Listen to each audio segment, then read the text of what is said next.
I'm going to take you through an advanced editing process as I might actually do myself for my own photos. I'll start by developing a basic look for an image, which I'll save to a preset, then apply to a batch of images.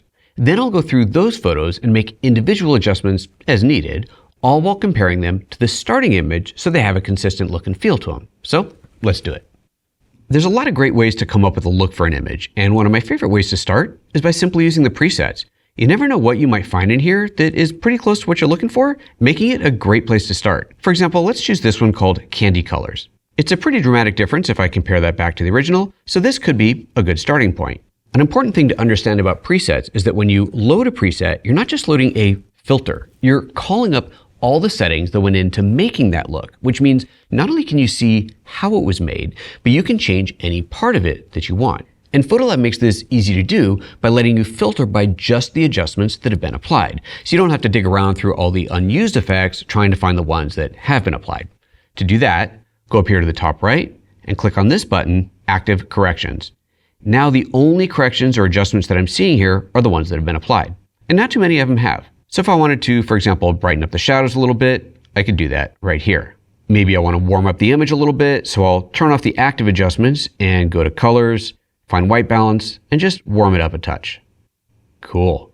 Okay, that's one way to apply a look to your images. But another way is using something called LUTs. LUTs are generally used in the film industry, and you can find free and paid LUT packs all over the internet. LUTs are more like filters though. You can't adjust what went into making them, but you can add other adjustments on top of them. PhotoLab can apply LUTs like any other effect in the app.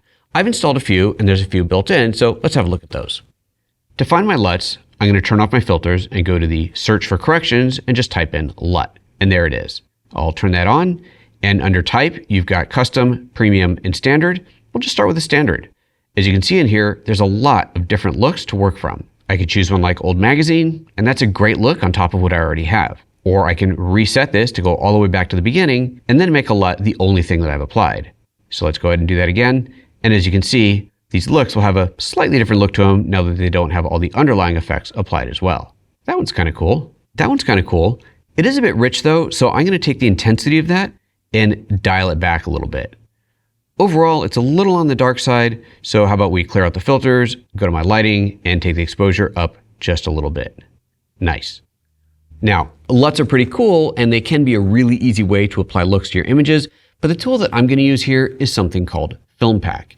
It's another DxO app that you can purchase and install, and when you do, it installs all of its components in PhotoLab. You can run FilmPack as a standalone app, or you can access all of its tools in PhotoLab. I'll reset my image again, and I'm going to go to my workspaces and reset my workspace by selecting Advanced Workspace. Now that I have all my tools here on the right, if I scroll to the bottom, you'll see a collection called DxO FilmPack. And within here we have filters and grains and creative vignetting and blurring and frames and just a whole bunch of stuff that we can add. Also, one of the most important components of FilmPack is actually not under the FilmPack list, but it shows up under Colors, under Color and Black and White Processing, and that is the film type. Here, if I go to type and drop it down and choose cross-process film or color negative film or color positive film, these are all film types that come out of the FilmPack collection. So here are a bunch of very carefully recreated film looks that you can apply to your photo. Nice. But that's not everything. It also installs a bunch of custom presets into PhotoLab using all of its settings. Look at this. If we go back to the presets menu and scroll down to the bottom, you'll see that there's a collection of DxO FilmPack Designer presets. There's black and white and color and film ones and so on. So let's open up the Designer Color Pack and take a look at what's in there. There are some pretty cool ones. How about this faded green and pink? Oh, I like that. That's neat. It's really altered the color of the image, but maybe not exactly what I'm looking for. Let's try something else. And pop. That one works for me. I'm going to use this one, but I don't want to just use it as is. I do want to make some tweaks to it. So let's go into the lighting, and I'm going to go down to my curves here and make this just a little bit higher contrast. I'll go to my luminance curve, take the highlights up a little bit and the shadows down a little. There we go. And I want to saturate those colors a bit as well. Let's jump to the color wheels, go down to saturation, and crank that up just a little bit. Love it. The last thing to do is to crop my photo. I'm going to be putting these into a YouTube video, so I want to crop these to 16:9. So let's go to 16:9, and find a good position to crop this photo. Let's say right about there. Great. Now I need to save this as a preset so I can apply this to other images. I'll collapse these other palettes here, and there's my preset editor at the bottom. I'll click on plus to create a new one, and we'll call this one Rovin.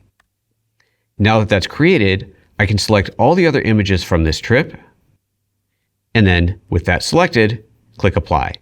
And you can see in the thumbnails that it's already applied the effects, including the crop. Now these all may look good as they are, or they might each need some individual tweaking adjustments.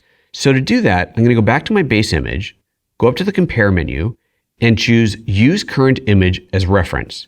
When I select that, it becomes the reference image to compare it to any other. So if I select another photo, it shows side by side with the reference image so I can compare them.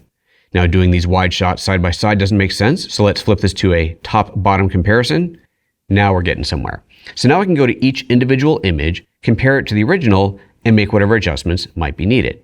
So let's go back to this one, and while the colors are obviously completely different in the new photo, it still overall feels like it should be cooled down a little bit so it matches. So I'll go up here to my white balance, take my color temperature, and cool it down just a touch. Now let's go to this one. That one looks pretty good as it is. This one, maybe I'll take my highlights down a touch. So I'll go to my adjustments, take the highlights, pull them down just a hair. That's better.